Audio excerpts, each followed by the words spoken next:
Josélia Aguiar, que é jornalista, doutora em História, autora do livro Jorge Amado, Uma Biografia. Nessa sexta-feira especial, completam-se aí 20 anos da morte do escritor baiano Jorge Amado. Oi, Josélia, tudo bem? Boa noite. Olá, Daniele, boa noite, tudo bem? Tudo ótimo, na medida do possível, claro. Começa então, Josélia, falando aí da sua relação, para a gente iniciar a entender, né, fazer a cama. Como é a sua relação, como começou a sua relação com o Jorge Amado? Bom, eu fui leitora do Jorge Amado na minha infância, adolescência, e no ano de 2011 eu recebi um convite de um editor de livros para escrever a biografia dele, né? Eu sou baiana, trabalhei aí em Salvador, no jornalismo cultural, e vivia já aqui em São Paulo há 20 anos. E de início eu nem sabia se devia aceitar ou não esse convite. Me parecia uma coisa grande demais, assim, no meio da minha vida naquele momento, e só que a ideia era fazer um livro mais curto, que eu ficaria mais ou menos um ano e meio fazendo, só que a vida do Jorge Amado é transoceânica, né? É uma vida com muitas emoções, reviravoltas, e eu acabei ficando, em vez de um ano e meio, eu acabei ficando quase 8 anos, né? 7 anos, né? 7 anos e meio. Se você contar aí o período também de edição, e hoje tem 3 anos que eu lancei o livro, né? Então já tem aí já o pós-edição do livro, né? Com mais novidades, né? Todas essas conversas em torno dele também sempre me acrescentam, me trazem mais informação. De modo que eu estou há 10 anos muito ocupada com Jorge Amado. Josélia, André falando também, um prazer falar com Oi, você. André. Um Josélia, prazer também falar com você. Josélia é uma amiga muito querida. Quando eu te conheci, você ainda estava fazendo o livro. Através de Olivia, a gente se conheceu, você estava ainda elaborando, eu lembro bem desse processo. E eu lembro também do lançamento, assim, da sua satisfação e felicidade, quando o livro finalmente foi publicado e você veio aqui na Bahia para fazer essa publicação. Eu queria te fazer uma pergunta, já que amanhã é o dia da morte de Jorge Amado. No livro você fala, inclusive, desse processo, né, da morte dele, e tem um momento, assim, que eu acho até muito delicado, assim, e você trata com uma sensibilidade muito grande, que ele tinha o desejo de ter uma morte mais rápida e que não trouxesse sofrimento, só que foi o que acabou não acontecendo. O processo da morte dele foi muito demorado, né, ele passou por muitos problemas. Queria que você falasse um pouquinho sobre isso, assim, como é que foi, acabou sendo esses dias finais, né, do Jorge e de todo esse processo que ele acabou enfrentando. Sim, ele imaginava, né, quando perguntavam para ele, assim, esses questionários, comida preferida, sabe, livro preferido, sempre tem esses questionários que o escritor responde, né? Nem estou falando de entrevistas longas, né? Mas tem um questionário chamado questionário Proust, enfim. E aí tinha assim, como você quer que seja a sua morte, né? E ele fala, eu gostaria que morrer assim de repente, né? Sem sofrimento, enfim. E ele, na verdade, não teve a morte que ele imaginou, né? Interessante, ele teve a vida que ele imaginou, a morte.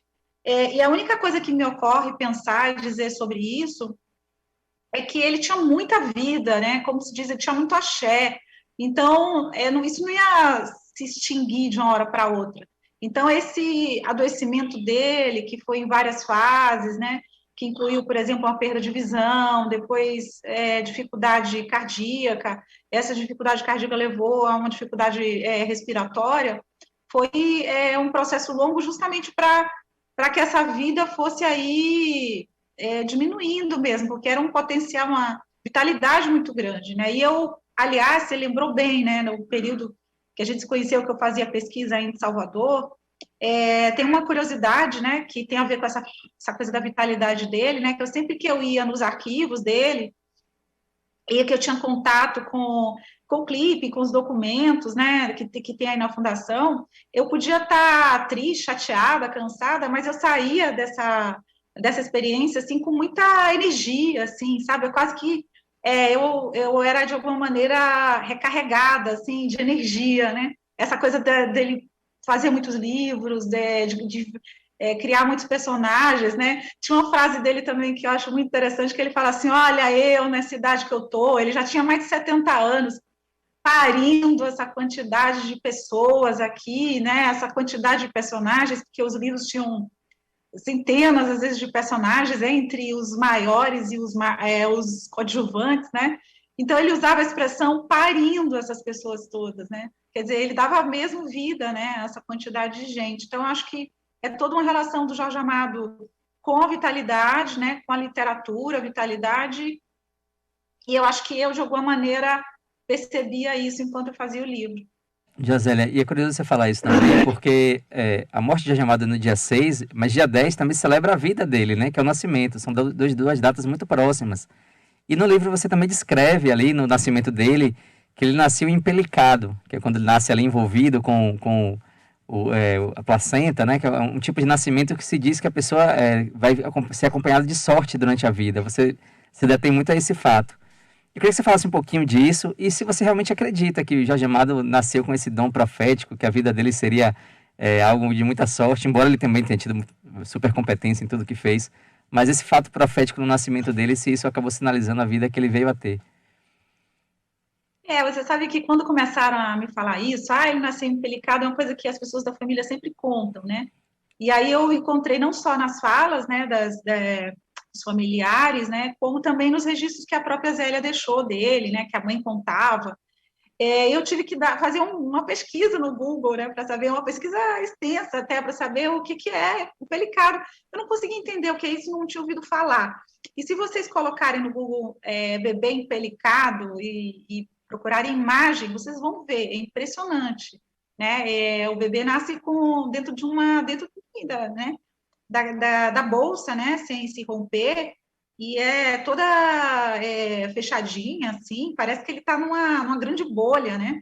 E dizem que quando isso acontecia, né, no sertão, era sinal de sorte, né? E, pela tradição, essa placenta ela é usada para fazer amuletos. Eram amuletos usados, por exemplo, entre os navegantes, né? Então, esses detalhes todos eu nem coloco na biografia, porque, como vocês estão vendo, né? Cada coisa me levava a tanta informação, que eu acho que a biografia podia ter 3.000 páginas, né? Com todos esses detalhes, mas isso me chamava a atenção. Se ele teve sorte, eu acho que sim, né? Mas ele estava sempre muito em contato com o desejo dele, assim, com o que ele queria fazer. Eu acho também que independentemente do Jorge Amado escritor, o Jorge Amado homem, ele dá a todos nós, eu acho que é uma grande lição de que quando você faz alguma coisa que você gosta muito e você se dedica muito a isso, né, seja qual for a sua arte ou a sua profissão, que as coisas realmente vão acontecer. Elas podem demorar, você pode passar períodos, que foi o caso dele, né, ele passou períodos, às vezes muito ruins, assim, de passar anos sem conseguir publicar por questões políticas, mas você acaba acontecendo. Você vai acontecer, você vai dar certo. Eu acho que sim, eu acho que ele teve sorte, mas era muito uma sorte que tinha a ver dele descobrir muito cedo o que ele queria fazer, se dedicar a isso, não parar, né? E houve um momento que ele deixa de ser jornalista, que isso atrapalhava ele, né? Ele vivia dividido entre as redações e a vida de escritor, e aí há um momento que ele consegue ficar como escritor em tempo integral, né? A partir dos anos 60, e, na verdade, a partir dos anos 50, né, já conseguia isso, né, 60 ele muda para a Bahia, de volta, e agora, tem também uma coisa que eu também não queria deixar de dizer sobre essa história do empelicado, é que eu acho que isso tem a ver também muito, assim, como os pais dele o viam, assim, como toda essa mitologia pessoal é contada, né, da coisa da sorte, da coisa deles terem sobrevivido a uma enchente na fazenda, ele sobreviveu a várias doenças, né? Eu acho que também era um filho, assim, e sobretudo conforme também o filho vai fazendo sucesso, né? A família também retoma a história dele já tentando enxergar esse sucesso, né? Uma coisa muito do imaginário familiar também. É verdade. A gente está conversando com Josélia Aguiar, ela que é autora do livro Jorge Amado, uma biografia. Josélia, dentre vários fatos impressionantes no livro, histórias curiosas, tem uma que eu gosto muito, queria que você falasse também um pouquinho sobre essa, que é quando Sartre e Simone de Beauvoir vêm aqui para o Brasil e Jorge Amado funciona como uma espécie de guia cultural com eles, vai mostrando o país para essa dupla, né? Que na época era a mais autoestima da intelectualidade mundial.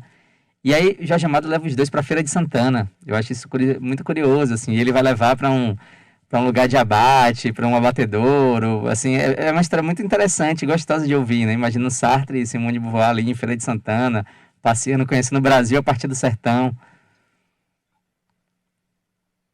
As minhas fontes foram as memórias do Jorge, da Zélia, da própria Simone de Beauvoir, que ela conta essa visita com detalhes, né, nas memórias dela, e o Eduardo Portela, escritor baiano, que era muito próximo de Jorge Amado, e que quando eu conheci, já morava no Rio de Janeiro, enfim, ele morou a vida inteira no Rio de Janeiro, foi a partir de um evento que ele organizou de crítica literária, que o Sartre veio para o Brasil, né, com a Simone.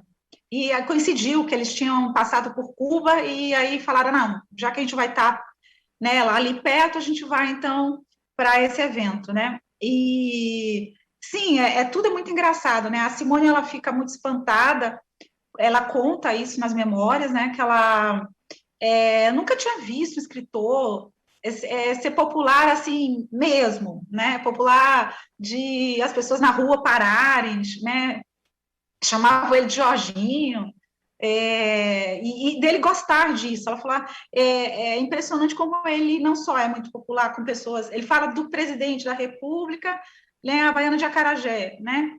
E ele não só tem essa habilidade, como ele gosta disso, né? Então, isso para ela espantou um pouco, né? E também toda essa viagem, né, incrível, enfim. Tem uma frase que durante muito tempo eu quis entender quem disse, né, que eu acho que no final foi o próprio Jorge que falou, porque algumas pessoas atribuíam ao Sartre a frase, mas eu acho que foi o Jorge que falou e o Sartre repetiu, que que país, alguma coisa assim, que estranho país esse de povo primitivo que produz arte de vanguarda, né? É que enfim, ele foi visitar o interior, né? Depois ele foi para Brasília, então ele tinha uns choques assim de paisagens muito diferentes, né? Entre coisas mais arcaicas até coisas extremamente avançadas, né? E tem uma outra passagem que eu achei também engraçadíssima, né? Que eles contam, que é quando um dos motoristas contratados, né, para fazer essas viagens de carro, né, o Jorge já morria de medo de tomar avião, né, e um motorista oferece relógio contrabandeado para o Sartre queria comprar e tal. Ele fala, mas isso é contrabando e tal, e o cara era policial também, ou seja, ele era policial, fazia bico como motorista e ele estava compreendendo. Aí você já não sabe também se é parte dessa piada, grande piada, essa forma de contar histórias, né, que torna tudo também muito engraçado, né? Então, realmente, o Sartre conheceu o Brasil de verdade, né, em todos os suas paisagens e personagens. Teve um ótimo guia cultural, né? Que foi Jorge Amado. Agora, você leu muita obra de Jorge, né? Ele tem uma obra muito extensa, mas eu inclusive vi você falando sobre isso em entrevista, que você precisou ler muitas coisas dele, inclusive além dos livros famosos, outros escritos, livros de contos. Me corrija se eu estiver errado, mas eu lembro que você cita Jubiabá como seu livro preferido. Ainda é esse livro, ele mesmo, Jubiabá, assim, da obra de Jorge Amado que você mais destaca como um dos principais? Eu, por exemplo, gosto muito de Mar Morto e Capitães da Areia. São os meus dois, assim, que me dividem muito. Mas Jubiabá seria seu preferido, então, Josélia? Não, não, o Jubiabá não é meu preferido, não. Acho que o que eu conto, né, no livro, enfim, que eu tenho comentado muito com as pessoas, é que o Jubiabá, ele é um livro que, naquele momento, é um pouco divisor, um marco na trajetória dele. Ele tinha feito Cacau e Suor, né? E aí, quando ele faz o Jubiabá, as pessoas falam, nossa, ele virou gente grande, né, com esse livro. O meu preferido é o volume Os Velhos Marinheiros, que tem o Quincas e que tem o Vasco Moscoso do Aragão, né? Mas eu gosto muito, por exemplo, quando eu li na juventude, o Terras Sem Fim, né? Tinha um encantamento por esse livro, assim, a história, as coisas, né, como ele narra. Depois, eu gostei muito, né, de reler o Dona Flor, né? Porque também às vezes tem a diferença entre você reler, né, e reler de novo. O Mar Morto eu li quando eu era adolescente, né, desses livros que a professora pedia na escola, mas quando eu reli eu já não continuou sendo meu preferido, né? O Dona Flor, né, como eu falei, Tocaia Grande me impressionou muito, né? E assim, eu acabei lendo muitas crônicas do Jorge Amado, escritas em jornais que nunca foram publicados, eu até cito muitos desses trechos, né, no livro, por exemplo, crônicas políticas que ele faz. Daí tem um volume que foi organizado de crônicas dele de viagem pela América Latina, né? E aí você vai acompanhando a história da vida dele também, conforme ele vai relatando nessas crônicas, né? Por exemplo, as primeiras impressões dele quando ele chega ao Rio, né? A relação dele com leitores e leitoras, né? Eu não sei porque eu estou lembrando agora exatamente que eu tenho falado muito dessa coisa do Jorge Amado e o protagonismo feminino, né?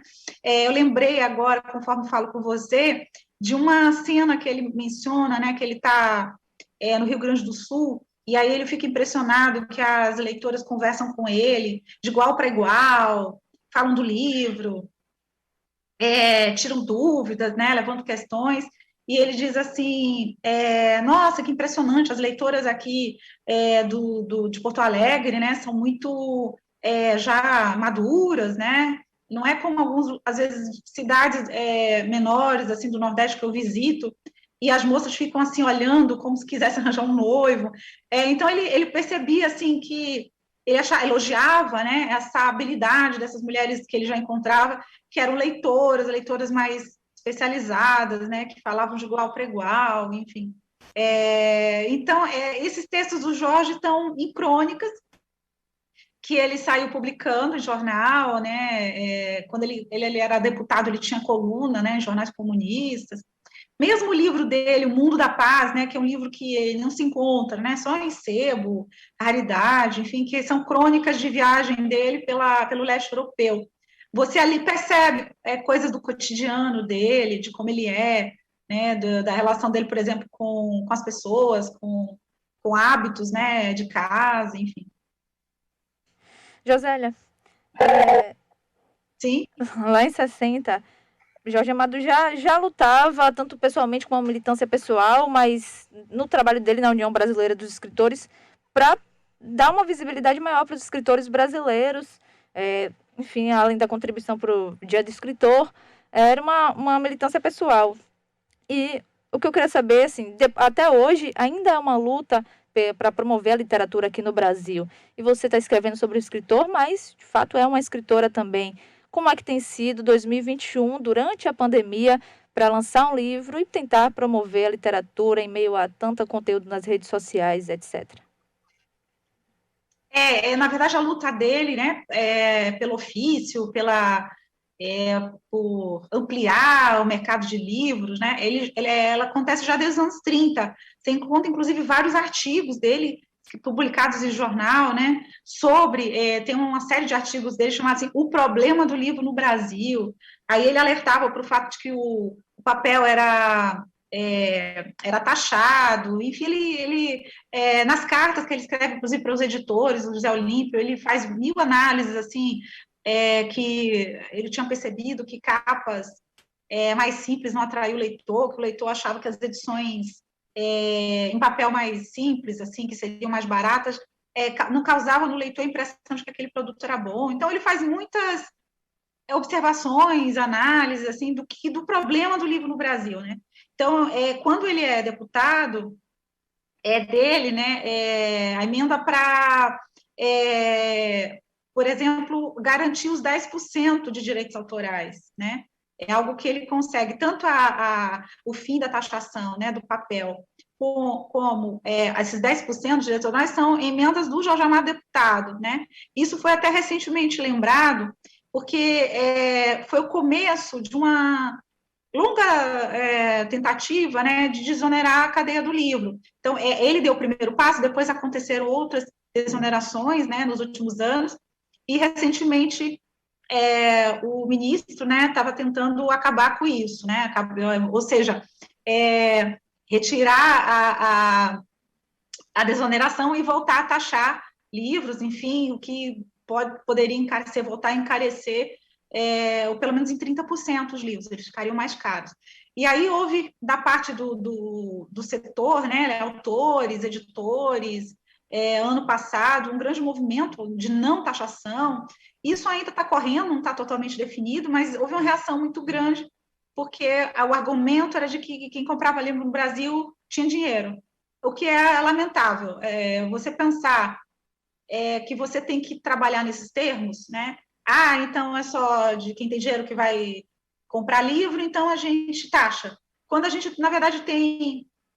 infelizmente, é possível que as populações, enfim, de menor renda realmente não tenham o hábito de leitura, mas você não pode taxar, porque aí é pior ainda, assim, aí é mais uma forma de as pessoas não conseguirem acompanhar, né? Então, quanto mais a gente puder facilitar o acesso, né, e, ao mesmo tempo, que a gente tem percebido, né, as pesquisas, né, nos tem mostrado, pesquisas, retratos do livro no Brasil, que está crescendo muito a leitura nas periferias, muito. Então, assim, é onde mais cresce leitura, nas periferias, né? Então, mais um motivo de que, justamente agora, que a gente estava conseguindo reverter, né, esse cenário de livro ser uma coisa de elite, né? O que eu posso dizer, né, que para o escritor brasileiro, vender livros ainda, ou vender livros como Jorge Amado ainda é um sonho, assim, poder viver somente de livro, é um sonho. A gente tem um caso agora recente na Bahia, né, de algum lugar onde está o Jorge Amado deve estar feliz, né, em ver o sucesso do Itamar, né, que trata na obra dele de luta pela terra também, que é uma das grandes questões do Jorge Amado, né, com protagonismo feminino nas obras, né, e aí a gente vê, assim, pelo caso dele, que alguns autores conseguem cativar leitores e ultrapassar, né, essa pequena marca, às vezes, de 3 mil livros vendidos apenas, né, ou seja, há espaço, né, o leitor quer ler histórias que ele se emociona, né, que ele possa ter essa relação, né, com as personagens seja de afeto, de admiração, enfim, né, de tê-las como exemplo, né. Então, eu acho que há muito espaço. Acho que os livros do Itamar mostram isso. O Itamar Vieira Júnior, né? O autor do Torturado. O Adélia, Itamar Vieira Júnior. Ô, Josélia, um dos grandes méritos das biografias é a gente contar a vida da pessoa, né? E a gente tentar relacionar ali com as obras, com os momentos. E você tem dois momentos que eu acho assim, muito sublimes dentro da biografia. Uma, como você conta, quando o Jorge Amado era uma pessoa apaixonada. Ele era um cara, assim, que ele era apaixonado pelas mulheres com quais se envolveu, assim, um romântico ao extremo, né? Ele gostava de pétalas de flores, enfim. E o livro dele transparece muito essa paixão dele. E também a figura feminina. É uma personalidade dele que acaba aparecendo na obra. E tem um segundo momento também que eu acho muito bacana, assim como você trata no livro, quando ele deixa de ser mais comunista e se aproxima de coisas da Bahia, assim, começa a ter um pé mais no candomblé. E isso também modifica a literatura dele, né? Ele tem uma fase muito que ele é engajado nesses temas do Partido Comunista e da classe trabalhadora. E depois tem uma segunda fase, assim, que ele entra mais nos temas da Bahia, do candomblé, da religiosidade. Queria que você falasse bem desses dois momentos, assim, como isso impacta na forma de escrever de Jorge Amado. O primeiro Jorge Amado, né, ele é muito ligado mesmo ao partido e militante. Ele vê ainda, por exemplo, o candomblé como é algo ainda que não é... A luta não é essa, a luta tem que ser luta de classes, enfim, a luta pela greve, né? Então, as personagens, né, que estão relacionadas ao candomblé não são necessariamente as figuras mais heróicas, né? Então, no Jubiabá, por exemplo, existe esse pai de santo Jubiabá, né, que o Balduino vai lá e se aconselha com ele, enfim, mas ele não é exatamente central, embora o nome seja Jubiabá, né? O personagem central é o Balduino. E aí, o que acontece? Conforme vai passando o tempo, e ele faz essa análise, ele mesmo, dele como pessoa, né? Ele acha que com a idade, ele não só aprendeu a escrever melhor, ou seja, os livros eram melhores, né? Ele achava, por exemplo, todos esses livros dos anos 30, livros dele como aprendiz ainda, né? Então, mesmo Marmoto, Capitães da Areia, ele via já com uma certa distância, são livros de quando eu sou jovem, né? Então, ele acha, né? E eu concordo com ele, porque eu fui lendo os livros na ordem cronológica, né? Que conforme o tempo ia passando, ele ia, de fato, se tornando melhor escritor, ele vai melhorando como escritor, as histórias ficam mais complexas, enfim, toda a concepção dele de literatura fica mais complexa e também menos perto, talvez, de alguns clichês da militância, né?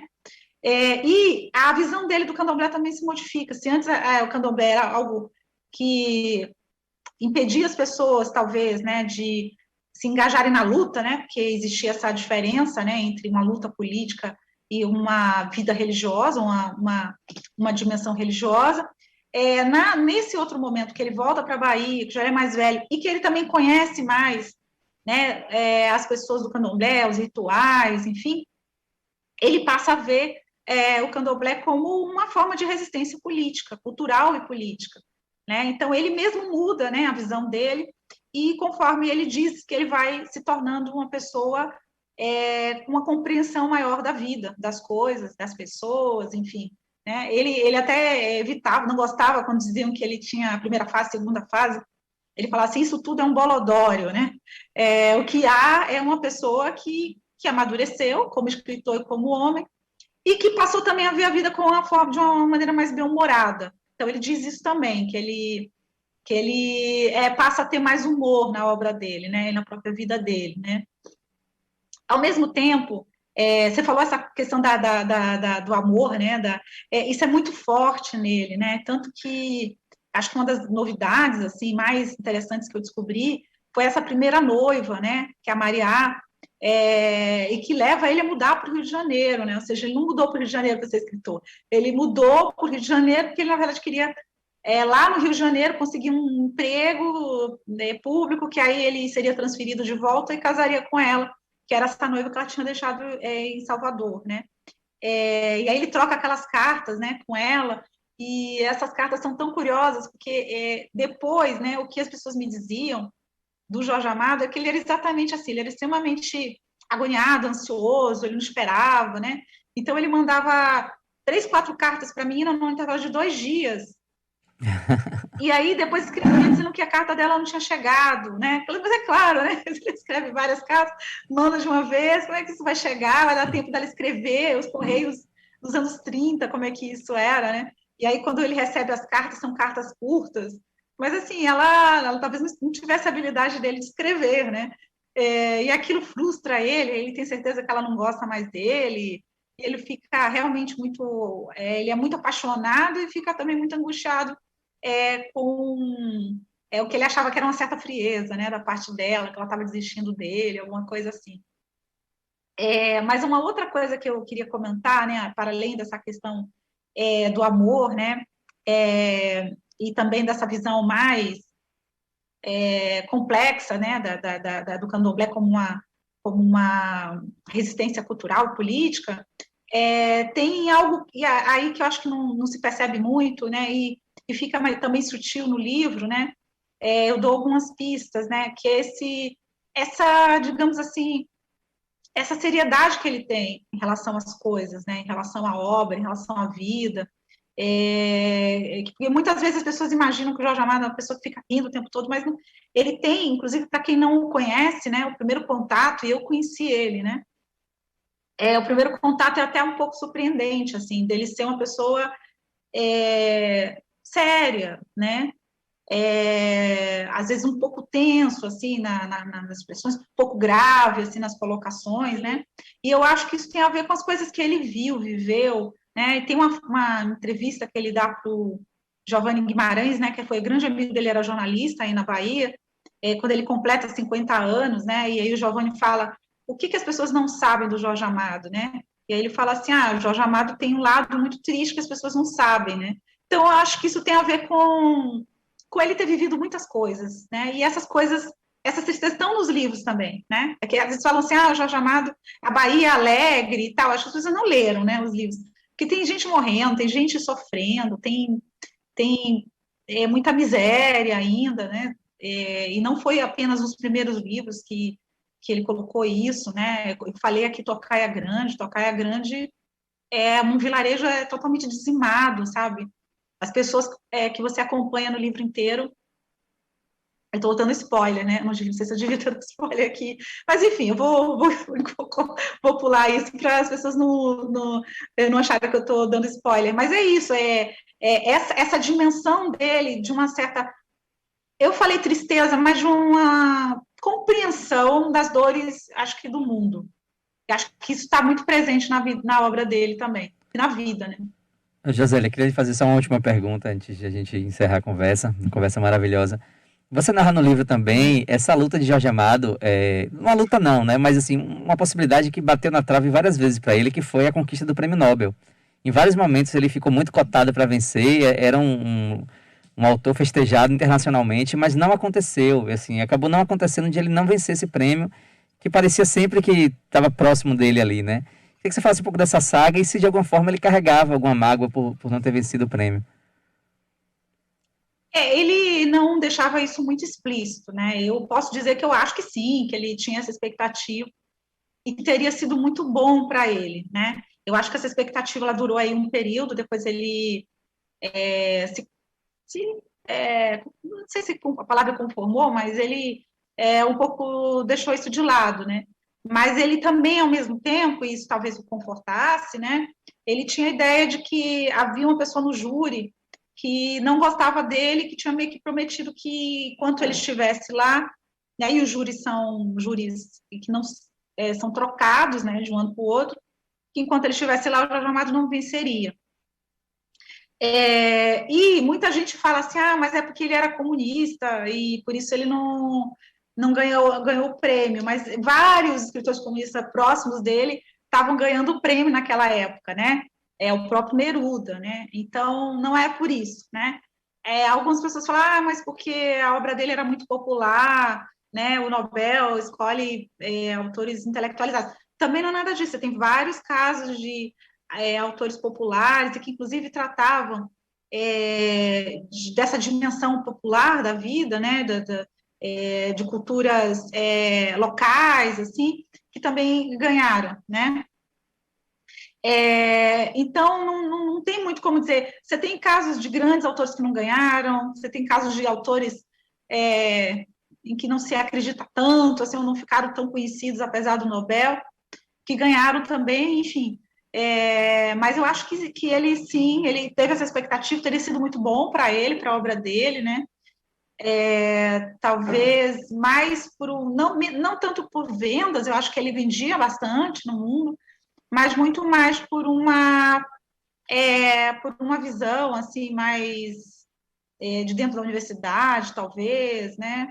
Eu acho que independentemente do Nobel, ele continua, a obra dele permanece. Eu acho que com o passar do tempo, né, ele não vai ser um autor esquecido. Acho que outros autores podem ser esquecidos, o Jorge Amado não. Josélia, agradeço muito a conversa. É muito bom falar com você, assim, celebrar a vida de Jorge Amado, o legado dele, né, muito importante. Seu livro, Jorge Amado, a biografia, resgata muito isso, né, traz a Jorge Amado de novo em pauta, então eu lhe agradeço muito pela conversa. E o dia 6 é um dia triste, mas a gente celebra o dia 10, que é o nascimento de Jorge Amado, né, o menino que nasceu empelicado. Obrigado pela conversa. André, super obrigada a todos aí, a todas, pela conversa também.